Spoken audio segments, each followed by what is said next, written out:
Longtemps, j'ai écrit des livres et ça me suffisait.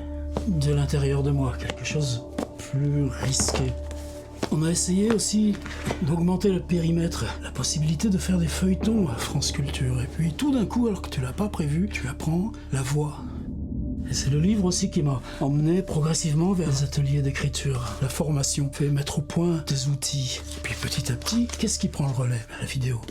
Et puis est venu un dernier qui s'appelait Après le livre. Tu en publies toujours. Le numérique. Qu'est-ce que ça change à cette vieille aventure que l'outil numérique? C'est venu comment? C'est venu progressivement. C'était en 2009, toute une année à Québec, enseigner la création littéraire. Tout d'un coup, poser le mix ici. Et puis, c'était des improvisations. Pourquoi n'avons-nous pas le cerveau vert? C'était le moment où ça commençait, les chaînes YouTube. Ensuite, 5 ans dans une école d'art. Tout ce qui mijote là, dans les cuisines, les salles. Puis, la nuit, tu te retrouves dans ce fichu hôtel, tout seul. Alors qu'est-ce que tu fais? Tu mets une petite lampe, tu mets un appareil. J'avais commencé à mettre un micro dessus. Et si ce qui compte, on se mettait à le dire? Je montais la vidéo, j'arrivais à l'école dans mon amphi 20 minutes avant que les étudiants se pointent. Internet est le meilleur poème jamais écrit, illisible, principalement à cause de sa taille. Et c'est là que je l'ai mis en ligne, la vidéo. Et c'est comme ça que ça a commencé.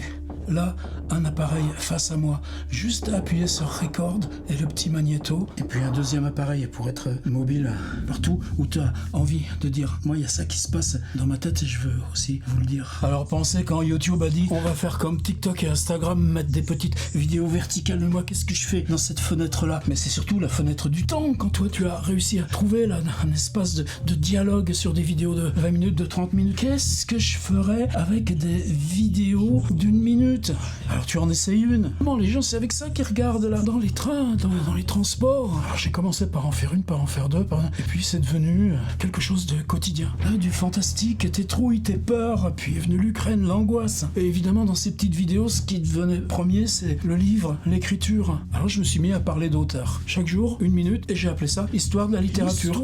Il se passait quoi ce jour-là quand toi, Flaubert, Gertrude ou Isabelle Collobert, quand elle ou ils ont eu cette idée d'une forme, d'une exploration, et qu'est-ce que ça nous dit pour nous? Est-ce que ça a encore du sens de porter aujourd'hui le temps long du livre et de la littérature? Et si ça, je pouvais avoir le droit de le faire pendant 1 an. Il y en a plein des livres là, autour. Il y en a plein des auteurs là. Tout ce que tu portes depuis les 10 ans de ton âge, que tu te souviens des livres que tu as lus, que tu te souviens de ce que tu dois à ces auteurs, à ces livres. Qu'est-ce que ça chamboule? Mais surtout, qu'est-ce que ça offre? Qu'est-ce que ça génère en toi? De dire, ce moment de concentration d'1 minute, 2 minutes chaque matin, tu l'envoies directement dans les usages. Moi, je veux qu'à cet endroit-là, il y ait littérature.